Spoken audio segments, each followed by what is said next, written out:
Hello and a very warm welcome to the Andrew Eborn Show, and I'm delighted that my special guest is Madhav Sharma. How are you, Madhav?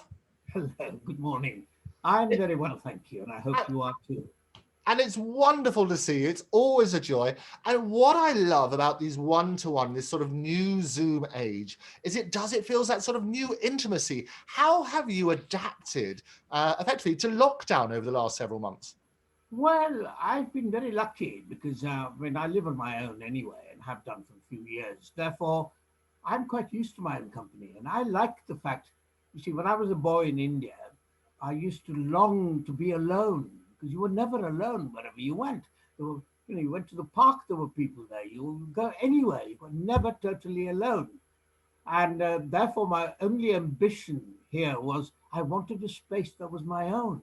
And eventually, I got this little cottage years ago. It started as a weekend place, and where I live now, perfect size for me, small, lovely, with a little garden. And I can't tell you how much I value the quiet and the peace of the countryside. And whereabouts are you at the moment? Well, I live in Suffolk, sort of near Bury St Edmunds or Newmarket. It's sort of around there in a little village. Uh, and it's just wonderful. It is glorious. And so talk to me, I mean, you talked about your early days in India, and it was Aristotle who said, show me a boy until the age of 7, and I'll show you the man. Yeah. Talk to me a bit about your early upbringing. Well, the Catholics always say that, don't they, as well? Yes, I suppose that's how he did. Well, my early days, what can I tell you? I was, well, you see, I was born in Calcutta, which is, as you know, on the eastern side of India, because my father was living there and my mother, obviously. And then my mother died quite soon after I was born, and my father couldn't cope having me and my two elder sisters. So we were sent off, and I remember a relative of mine who'd been in the Air Force, funnily enough, who came to take us by train all the way to Bangalore. So it took about 2 days to get back down to Bangalore, which in those days was a sleepy little garden city, and where my grandfather, my mother's father, lived with a widowed great aunt. And they took us in. So I was really brought up by him there. Uh, it was a very strange existence because I've always felt I belong nowhere in a funny sort of way. Or as It I'll tell must you be a funny difficult. story. I mean, you came from, I mean, your family, and looking at your family history, it is quite extraordinary. I mean, it's from everything from top professors to campaigners for rights and so on and so forth. The pressure on you as a child must have been immense, wasn't it? Well, the thing was, you see, I was on the one hand praised enormously as being the next boy genius and all that, because I got my senior Cambridge when I was 12 or something, 12 and a half or something like that. But in fact, I've never rated myself. There were things I used to be able to do that I can't do, and I don't know how I did them. I must have had some kind of illness, so I was something wrong with me. But no, the point I was going to make was slightly different in that, you when I meant you don't belong anywhere, the reason I said that was because I suddenly remembered I once compared a show for the Women's Institute at the Commonwealth Institute in Kensington. And the chief guest was the Duchess of Gloucester. And I ended my introduction very sick. At the end of the evening, I said, well, I'm so tired of everybody misquoting Kipling and calling him a racist because all they remember is, oh, east is east and west is west and ne'er the twain shall meet. Nobody remembers the next few lines. And I'm going to tell it to you. So I recited the whole verse, where of course he goes on to say, for there is neither east nor west, border nor breed nor birth, when two strong men stand face to face, though they come from the ends of the earth. And this is the man they call racist. And I said this, and the Duchess of Gloucester afterwards, one had a kind of a meet the royalty business. Yes. And she came up to me and she said, I loved what you told me about Kipling. I didn't know that. And I said, well, yeah. And she said, but You must never feel you don't belong anywhere, as I said in one intro. What it is that you belong everywhere. And I've never forgotten that. Yeah.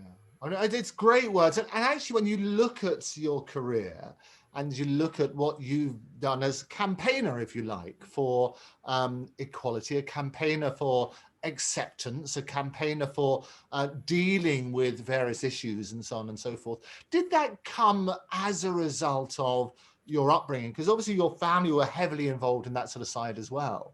Yes, but you see, the most defining characteristic of my family is that they're all high achievers. You're quite right. But we never talked about these things. I mean, nobody ever told me anything. I was just a little boy. I don't know how they expected me to find out anything about anything. Right. They just didn't. I just spent most of my time reading and fantasizing and living in my imagination. And there was a kind of a, I think they were all so brilliant, which is one of the reasons why I've never really valued myself. It's taken me a long time to come to even believing in myself. Because to be honest, to begin with, I probably thought I could escape in acting from myself by becoming other people, which I think is what my attraction towards the theatre was initially. So I kind of I'm seeking something, and I didn't know what it was I was seeking. A kind of the love of my lost mother. I don't know. I mean, one can do Reader's Digest psychology if you like, but I've no idea. But there is a spirit of service that I've been brought up with by my grandfather, really, I think, because he was an old-fashioned South Indian Brahmin.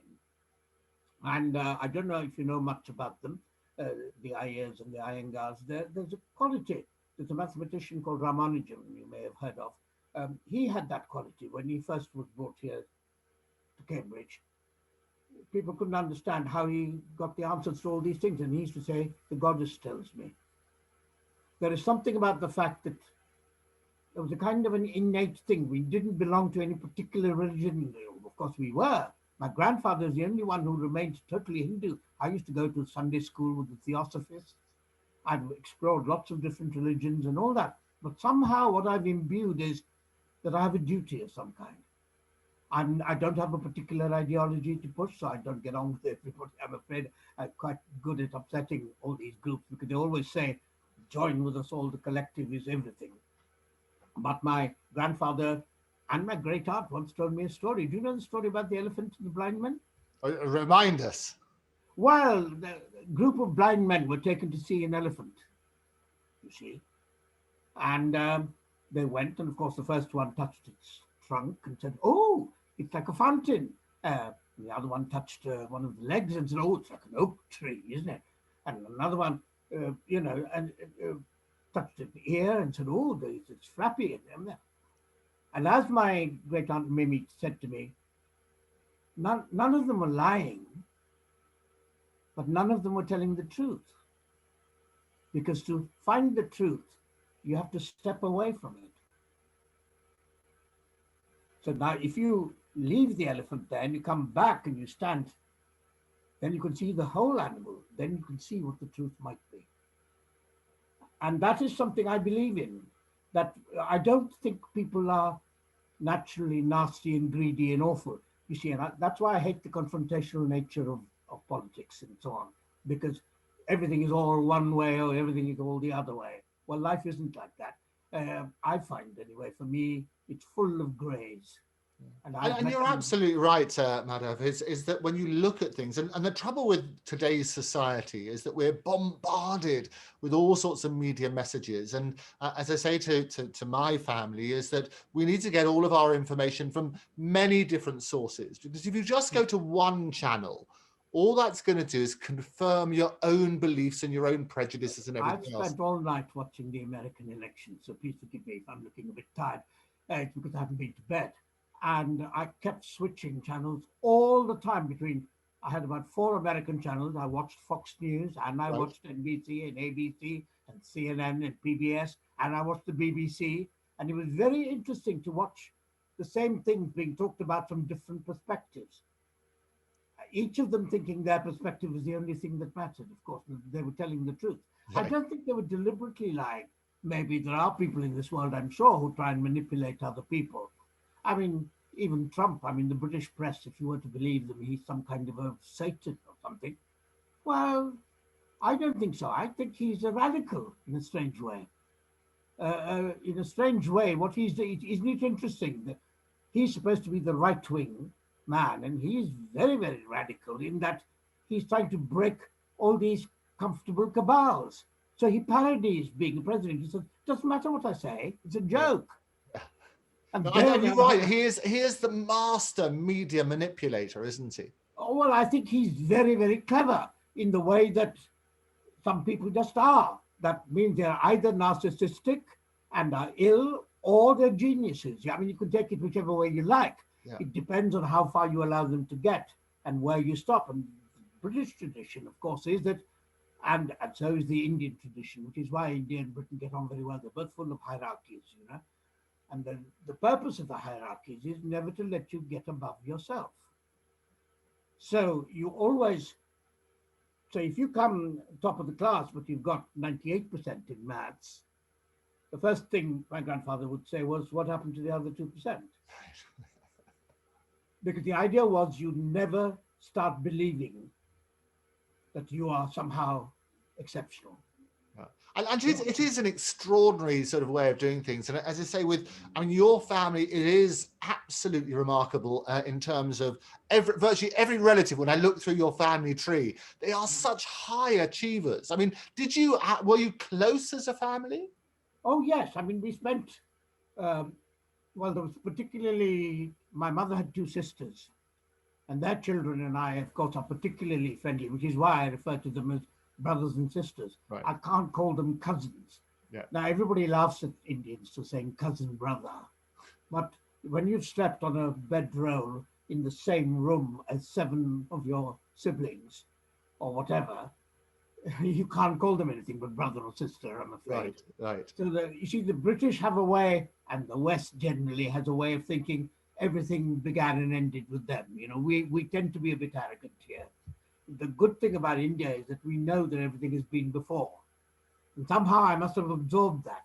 I know that nothing is new in that sense. Everything is about discovering.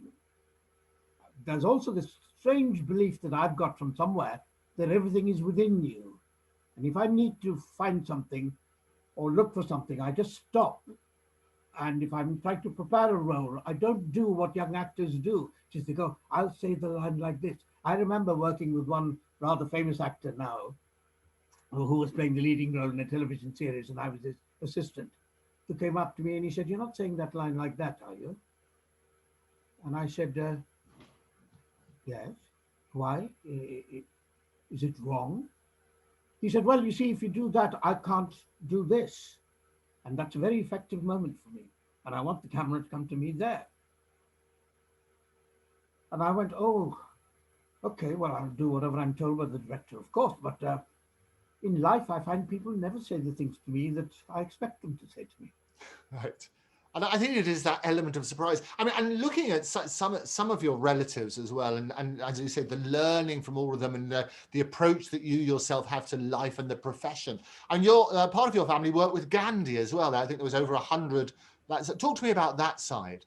Well, my uncle, Professor Swaminathan, he was a professor of English at Presidency College. He'd been to Oxford.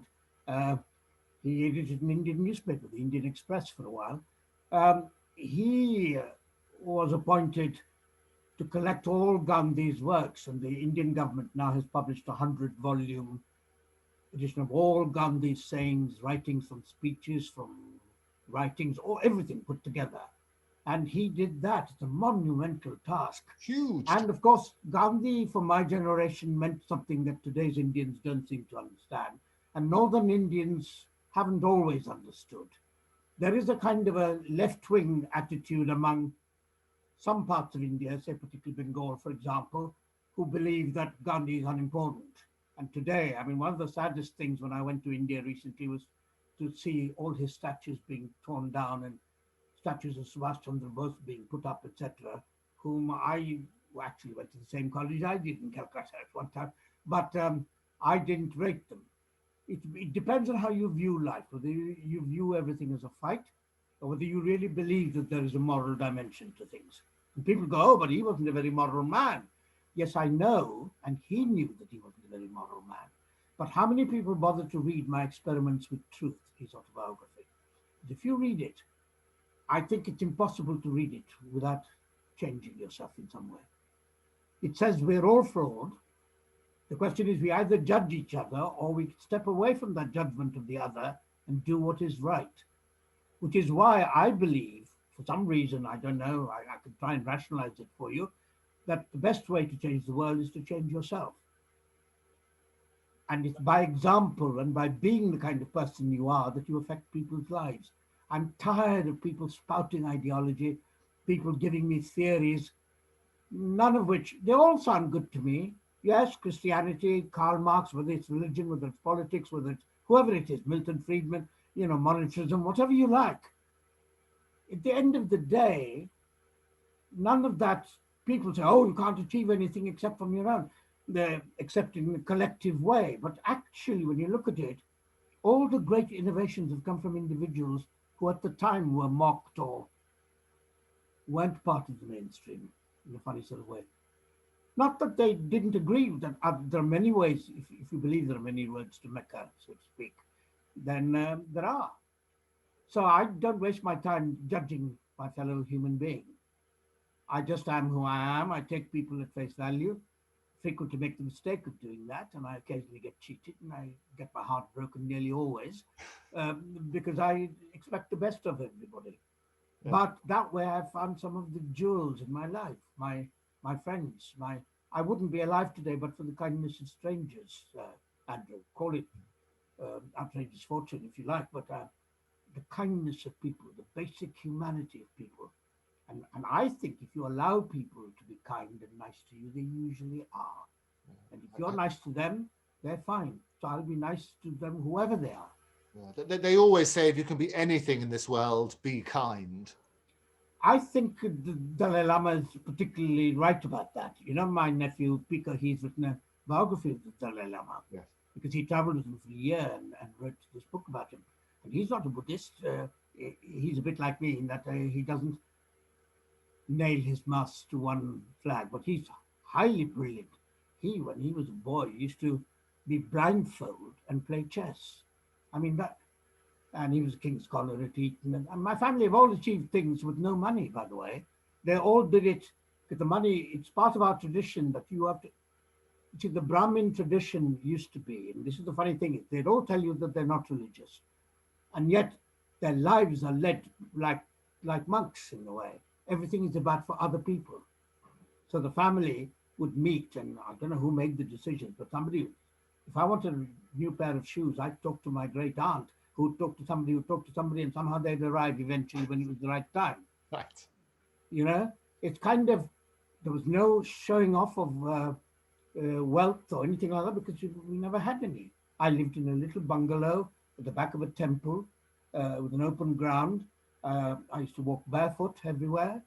Then I got a bicycle, which is my pride and joy. And all my life, I still haven't achieved that ambition. It's something I must do. I've wanted a British metallic green rally bike with a little bar in the front. Because that's what my brother Raghavan had when he was at Oxford. And I wasn't allowed to ride it.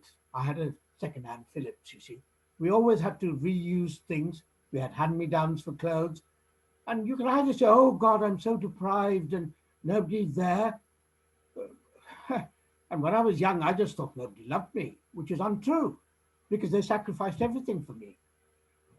It's a question of how you find, I suppose I had to look, because I didn't waste my time judging other people, I suppose. I was a bit self-pitying when I was young, I must admit, and I thought everybody hated me, but there was something about my father as well, whom I saw very briefly. There was a quality of, I don't know, there's a quality of saying there's something apart from yourself to think about in this world. In the West, we're very conditioned about to look deep into yourself and everything is your past.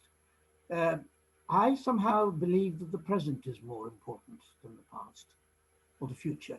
People say, how can you like Britain when it's done so many dreadful things to India? Yes, But Indians have done dreadful things to other Indians. I've done dreadful things to other people, and other people have certainly done dreadful things to me. But I can either sit there going, oh, they're all dreadful, and imagine that somehow I can change the world, or I can choose to look for the good in people and just be and show that you can be good and kind. Oh, no, Okay, so occasionally you absolutely. get They cheeky. always say that the present is a gift, don't they? And so you should enjoy that gift. What are the dreadful things that you've done to people? Well, I've been too focused on myself when I was young because I had to survive. I mean, I came to Great Britain with £5 in my pocket on a foggy morning. And it is extraordinary that I've survived all these years. And it's extraordinary that I've worked fairly regularly. I haven't been proud when I didn't get work. I never went to the state for help. In those days, I used to go and get a job, but then you could get a job. But then I was a doorman at a strip club, as I think you know. I've worked as a barman in places. I did all sorts of things till the night when a girl changed my life. I met a girl at a discotheque. I was working in the bookstore at Whiteley's department store in Bayswater then, and in between jobs. And she said, what do you do? And I said, oh, I'm an actor, because that was my big thing, being an actor, because that means I could be different people all the time. And she went, oh, good, wonderful. And later, as we were bopping along, she said, when have I last seen you? And I said, no, you haven't seen me yet because I'm a theatre actor, you see. I'm a serious actor. I mean, I wouldn't want to do vet cars and things like that. And she went, oh, really? Oh, you should think about that. I said, oh, yeah, I know. And then she said, what are you doing at the moment? And I said, well, at the moment, of course, I'm working at Whiteley's in between jobs. She said, oh, right. And when was the last job? And I said, it's only 6 months ago. So something else will come soon. And she went, then you're not an actor, are you? I said, I beg your pardon? She said, you're a bookseller. And I don't know what happened. I lost all interest in her at the time. So instead of thinking here was a wonderful sexual opportunity, which I wouldn't have had in India in those days, I went off on my own. But I made a vow to myself, as I always do. I was very quiet, and I made a vow to myself in my mother's name that I would never do anything else, except if it was related in some way to my chosen profession. Yeah, and it is that harsh reality. But then I never have. Yeah, the funny thing is, you find a lot of people in the profession that's what they have to do to survive. You have to be the booksellers and the waiters and the answering the phones and so on and so forth. But let me take you back. I mean, but it also depends on how you define success, Andrew. Sure, absolutely. How do you define success? It's doing a good job well and being happy with yourself. The fact that you can look at yourself in the mirror and not feel ashamed. Right. But let me take you back because you mentioned about coming over to England with £5 in your pocket. You came from this illustrious family, the academics, the connections with Gandhi, the professors, and so on and so forth. What made you decide that you wanted to go into the acting profession? And what was your family's reaction? My family didn't forgive me for years. I didn't see them for about, I don't know. Saw one or two relatives infrequently over the last 50 years. It's only recently I've built a lot more bridges with my family.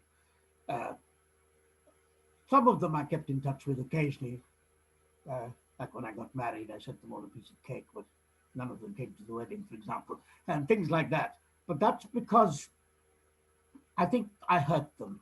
They thought I was capable of something more because they didn't see theatre the way I do. They didn't see acting the way I do, because like the majority of the profession, they saw it about fame, about success, about meaning money, and those kind of things. But I've survived by doing Hamlet one day and playing a five-line role the next day, which is why I'm not particularly well known or anything, but I've been working consistently. No, I think you're very well known, and we'll come on to the movies and the soaps and so on and so forth and that sort of stuff. But it is interesting, as you say, because the family reaction, a lot of people watching this and will view you they talk about the definition of success. You've had a lifetime of work in the industry, from everything from writing plays to voiceovers, to your wonderful own creations and so on and so forth, as well as soap operas and feature films with major stars. So people would view that, Madhav, as a great deal of success. But just taking me back though, what was the catalyst that made you decide you wanted to be part of that profession as opposed to what your family might have wanted you to do? Because I was frightened that I would never live up to their standards, because I was always a loner living in the world of imagination, and because I wanted to be somebody else. I wanted to explore other people. And it was a kind of an odd feeling. I can't really describe it. I just knew that I was searching for something. I didn't know what it was. And I knew that I would never be as brilliant as many members of my family who were really, really brilliant people, brilliant minds and brilliant achievers. I'm none of those things. I'm just an ordinary person who was in an extraordinary set of circumstances, born in a particular family. But then the family didn't, they were very traditional in one sense, you know, very traditional, very old fashioned, you know, all the old things about finish off what's on your plate, think of the starving people outside, all those usual, you know, we consider jokes. When people talk about poverty in this country, I have to laugh. They have no idea what it was like when I was growing up. They have no idea what it's like to be poor, in the sense of, you know, wearing second-hand clothes. Nowadays, everybody thinks they're entitled to the latest PlayStation or whatever it is. And there's this sense of material goods being everything. Whereas I was brought up in a tradition without actually being formally brought up, because I also went to a Catholic school, a Protestant school, a state school. You know, I moved around quite a lot. It was because I was this kind of freak. Because I was always a young mascot, you see, in class, etc. I escaped bullying because nobody would, because I was the little one. And I just loved everybody.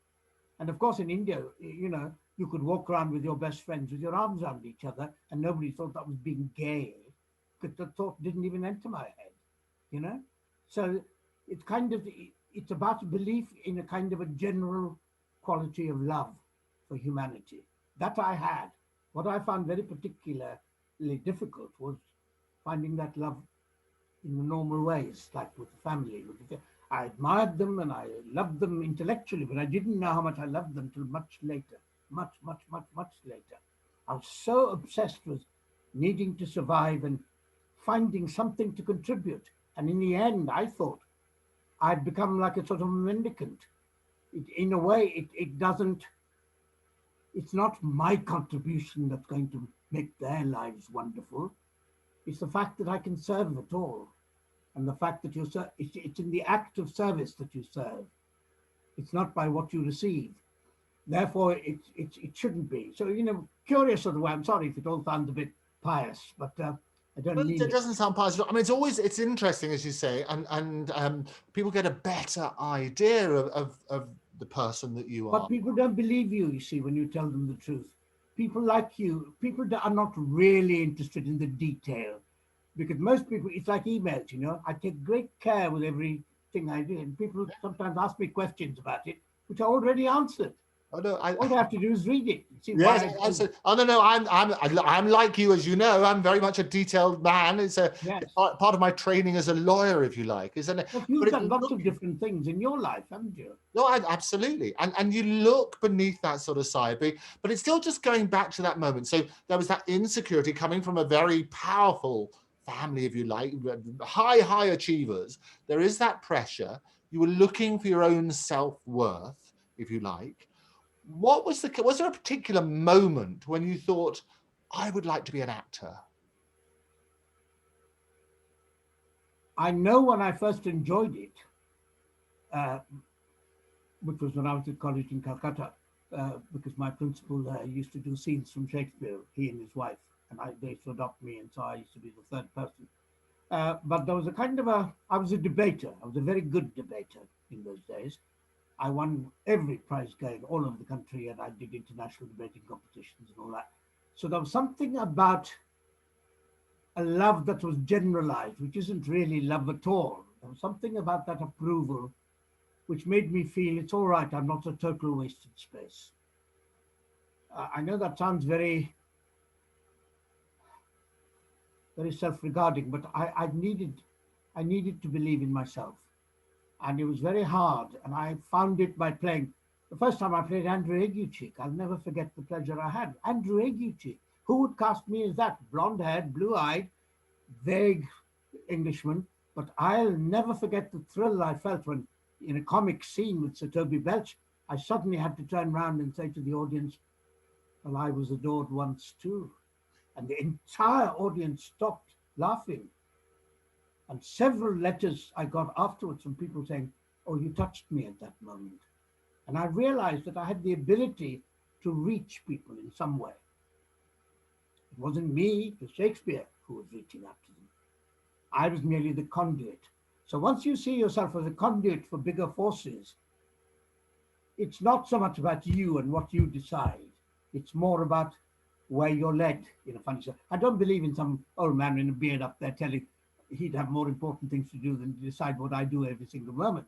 But I do believe there are forces within ourselves that if we allow ourselves to be and we are centered and you're honest, they'll come out in their own way when they're ready.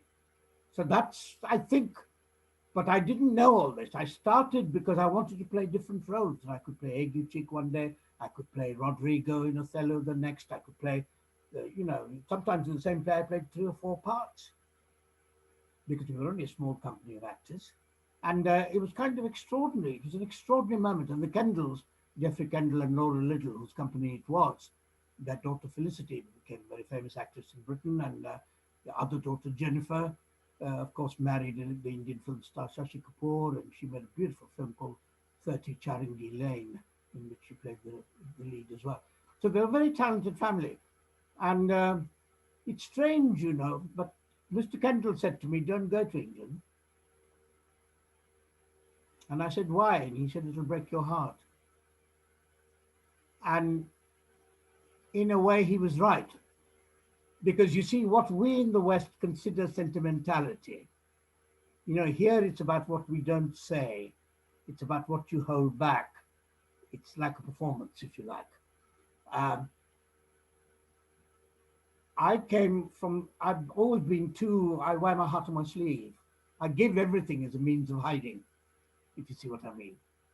It's easier to love unconditionally everybody than to love one person properly in the way that is expected of you. Because that requires negotiation and a lot of pain and a lot of heartache. And it's very hard. Instead, I just believed in things in parentheses. So when I was getting divorced, for example, I went to the High Court and fought against all these QCs and everything, made a fool of myself. But I did it because I took the law literally to mean what it says. And that isn't how the law works. The law has got nothing to do with justice. Now, when I realized that, it was a shock to me because I was very naive. Don't forget, I was very young and emotionally very young. And kind people would occasionally point me in this direction or that. People said, what about all these gay people in the business? Didn't they all try and seduce you? 1 or 2 of them may have done, but if so, I wasn't aware of it. There were only 2 people I could think of, one an agent and one a director who locked the door of a flat, and I just talked my way out of it because I didn't know what they were doing. It's only with hindsight that I know that some people were kind to me for their own reasons, whatever they might have been. And that's okay too. The point is they were kind to me. They helped me survive. And what happened? I mean, you quoted 2 instances there, which and nowadays people are talking much more because of the whole Me Too movement and things like that. And people forget that it's not just female unwanted attention of females, but it also happened with males and continues to do so. How did you handle that situation yourself? Well, I keep reading that Britain is very, very racist and that I've never met a freer, fairer society in my entire life. In all these years that I've lived here, and I've lived here for over 60 years, and I've met nothing but kindness. Or if I have met other things, I haven't recognized them. See, some people are kind, they're hypocritical, aren't they? I mean, they're nice to you. You just sensed that my mother-in-law, for example, she was always incredibly polite to me, which was her way of telling me that she detested me. Oh, really? Yeah, because the British are like that, aren't they, sometimes?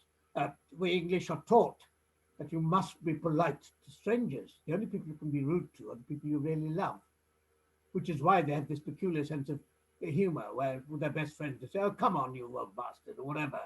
They don't mean it. It's not literal.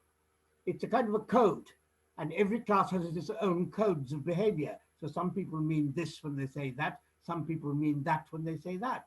I mean, if you wear the right tie, you can get into Lords. I once got into Lords and was invited into the pavilion because I recognized an Isingari tie. Now, you were meant to have gone to Harrow to know what an Isingari tie is, but I happen to know because I was voracious for information. So it's kind of, I have this phenomenal memory. It's not bad now, but it was nothing like it used to be when I was young. And fantastic stuff. But going back to, I mean, people will be watching this and they'll be listening to your pearls of wisdom because you learn from other people and dealing, because you raise the issue about the Me Too movement and how you were effectively propositioned as a youngster by other men in that sort of situation. How did you handle it at the time? And women, I have to say. And women. I didn't know they were propositioning me. With the women, I was just delighted because it was something that I suppose, naturally took to. But with the men, I never really saw it, except once or twice, as I said. And then I just felt slightly uncomfortable, but no more. I don't judge people. I think people have the right to love who they like. I think people have the right to be what they are, whether they're gay, whether they're, even gender. These are all fluid concepts in my mind. The thing is to be true to yourself, whatever that is. And my idea of tolerance is, it's not for me to say you must be married and have 2.4 children. It's not for me to say whether you're a woman or whether a transsexual should use a female loo or not. I have no idea because I don't understand it. So I stick to what I know about. I don't join political movements for that reason, because usually you have to sign up to a lot of different things to get one thing.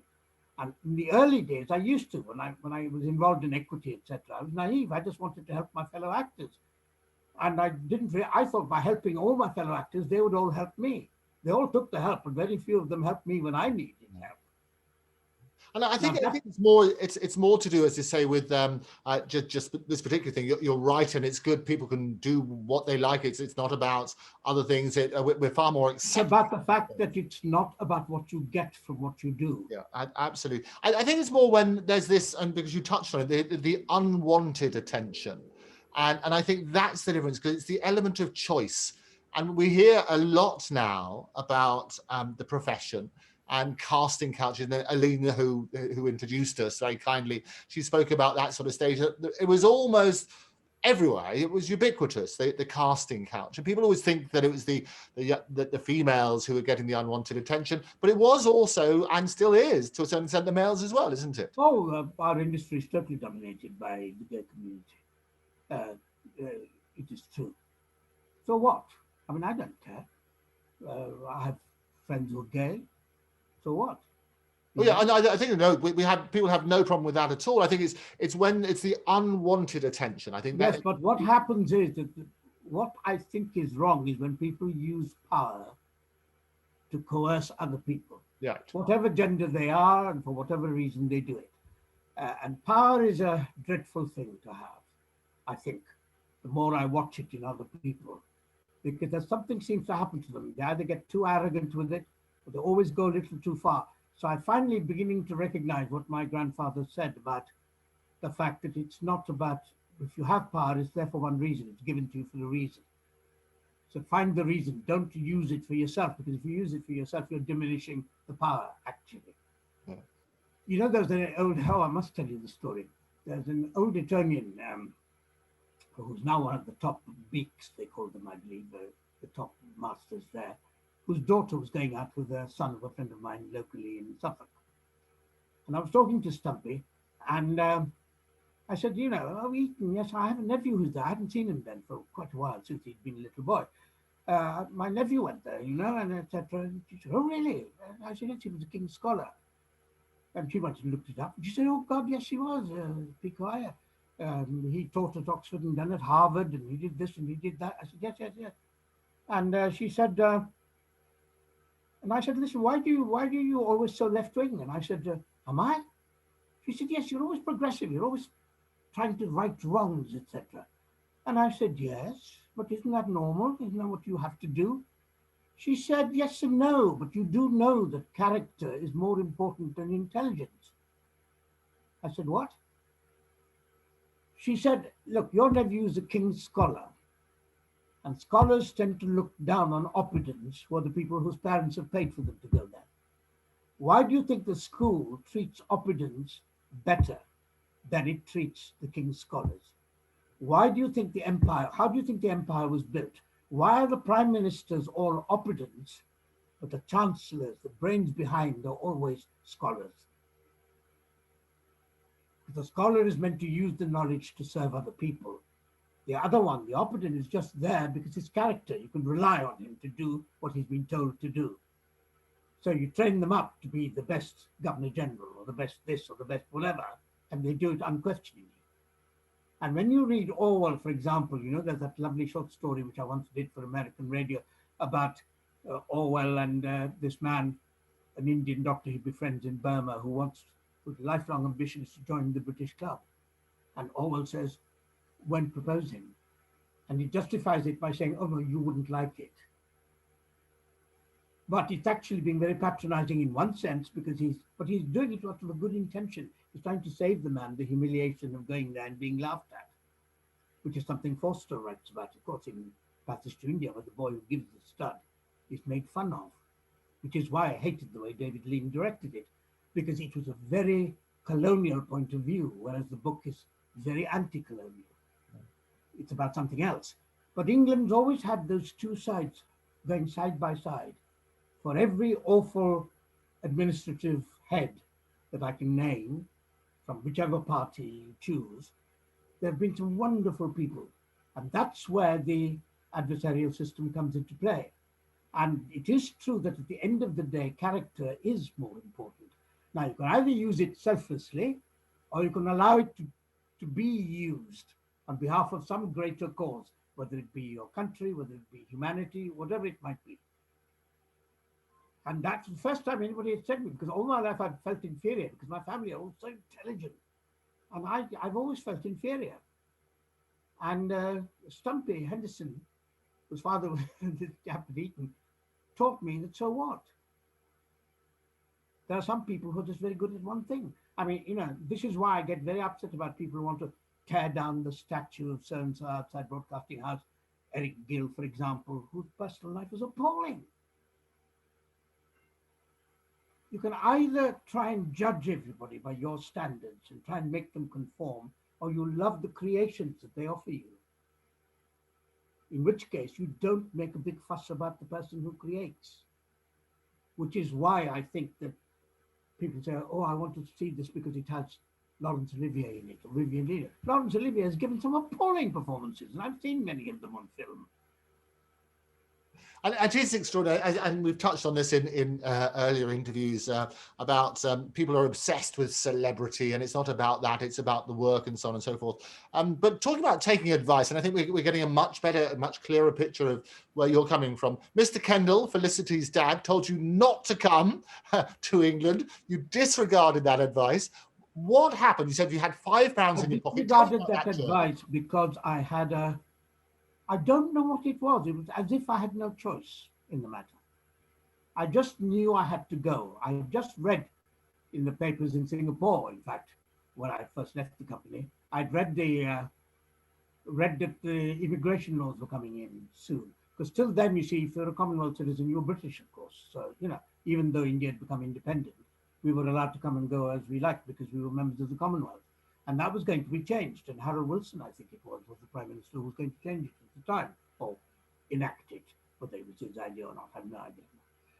And so I don't know why. And Mr. Kendall told me all these stories about Gielgud and Olivier and about Irving's wig when he wore Shylock, and all these funny stories about what Irving did when he played Malvolio. You know, he's reading the letter and he goes, "Thus makes she her peas, the Q's and her T's, no, the peas, the Q's." I can't remember what it is now. Q's and her P's, it ends. And he drops the letter and he would bend down before he said, "And thus makes she her great peas." So there was something very ribald about it, but it was also very funny. So I learned all these stories about actors, which fascinated me. And I loved the idea, and I read J.B. Priestley's Good Companions, which is about family. And I was obsessed with this idea that everybody was my family, that I was going to make the world my family. I mean, it was all not always articulated in that way, but that's what I always felt.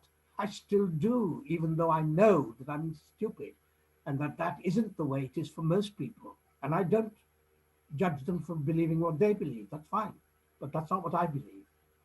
And I think it is fascinating on that sort of basis, because you actually, I mean, following your acting career, when you came over here, you got a scholarship to RADA.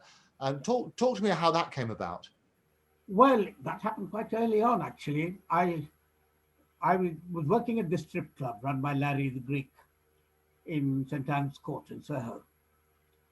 And one of the dancers, she was a lovely girl, actually. She called Pam. She came from Coventry. Spoke with a real Midlands accent, which I'd never heard before. I thought everybody spoke RP, and the way I'd been taught to speak, you see, so I was quite shocked. Anyway, she one day I was leaving the club. I had nowhere to sleep then, I was kind of sleeping on people's couches and things. And she said, come on, let me walk with you. I don't know, maybe she had an evening free or something. And she put her arm through mine, which was quite normal in those days. And we walked and we walked and we walked from Soho, what seemed to me like a long walk, because it wasn't a tradition that I was familiar with.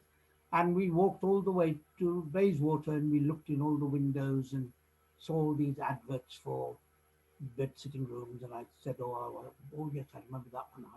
I was going to take that, but that's 3 guineas a week. You see, it's quite a lot of money for in those days. And she said, oh, fine, well, why don't you come and stay with me? And I went to stay with her. And we had a relationship of sorts.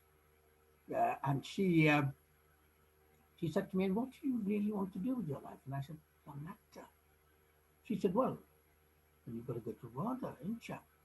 And I said, what? She said, you've got to go to RADA. Can't be a proper actor unless you've been to RADA, huh? I said, oh, all right then.